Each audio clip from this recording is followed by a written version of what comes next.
চট্টগ্রাম মহানগরীতে ক্রমবর্ধমান অপরাধের প্রেক্ষাপটে নগরীর আইনশৃঙ্খলা রক্ষা ও জনগণের নিরাপত্তা নিশ্চিত করা এক কঠিন চ্যালেঞ্জ হয়ে দাঁড়িয়েছে। প্রতিষ্ঠার ৪৫ বছর পেরিয়ে গেলেও চট্টগ্রাম মেট্রোপলিটন পুলিশ আজও জনবল সংকটে ঘুরপাক খাচ্ছে। সীমিত সংখ্যক পুলিশ সদস্য নিয়ে নগরীর বিশাল এলাকার আইনশৃঙ্খলা পরিস্থিতি নিয়ন্ত্রণে হিমশিম অবস্থা এই বিভাগের। জনবল সংকটের কারণে অনেক সময় বিশাল এই মহানগরীর অপরাধপ্রবণ এলাকায় পুলিশ মোতায়েন করাও সম্ভব হচ্ছে না।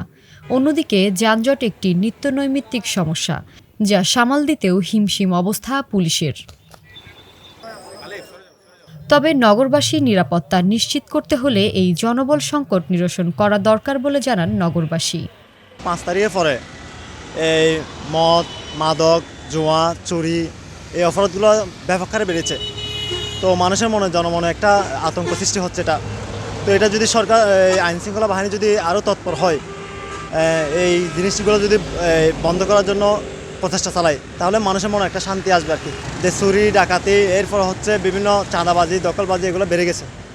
তো এগুলো প্রশাসনের কাছে আমরা আবেদন জানাচ্ছি যে এটা যাতে প্রশাসন শক্তভাবে কী করে এগুলো প্রতিরোধ করে।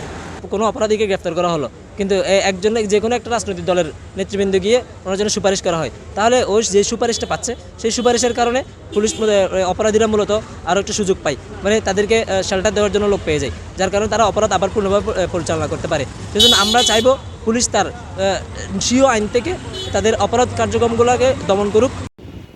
সিএমপির অতিরিক্ত উপ পুলিশ কমিশনার জানান, পুলিশের সংখ্যা কম থাকা সত্ত্বেও নগরীর আইনশৃঙ্খলা পরিস্থিতি স্থিতিশীল রাখতে তারা নিরলসভাবে কাজ করে যাচ্ছেন। আমাদের যারা আছে, যেই জনবল আছে, সেই জনবল দিয়ে আমরা কাজ করার চেষ্টা করছি এবং সেই ক্ষেত্রে হয় কি, ডিউটির পালাটা একটু বেশি হয়। যারা আছে এক্সিস্টিং তাদেরকে একটু বেশি পরিমাণ কষ্ট করতে হয়। তো আমরা চেষ্টা করছি সমন্বয় করে কাজগুলো করার জন্য। থানা পুলিশের যেখানে যতটুকু ফোর্স ডেপ্লয়েড আছে তাদেরকে সাপোর্ট দেওয়ার জন্য আমরা কিন্তু আমাদের যে এসএফ পিএমের ফোর্স আছে তাদেরকেও ডেপ্লয় করছি সেখানে। সার্বক্ষণিকভাবে 24 আওয়ার্সে কিন্তু পুলিশ ডেপ্লয়েড আছে বিভিন্ন জায়গায়। আপনি সেটা সিকিউরিটি পেট্রোলের কথা বলেন বা নাইট পেট্রোল বা আমাদের যে রেগুলার মোবাইল ডিউটিগুলো, সেই ফর্মে।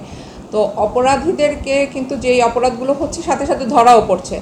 আপনার প্রতিদিনই আপনি দেখবেন যে ডাকাতির প্রস্তুতি বা ছিনতাই গ্যাংয়ের সদস্য, কিশোর গ্যাংয়ের সদস্য ধরা পড়ছে।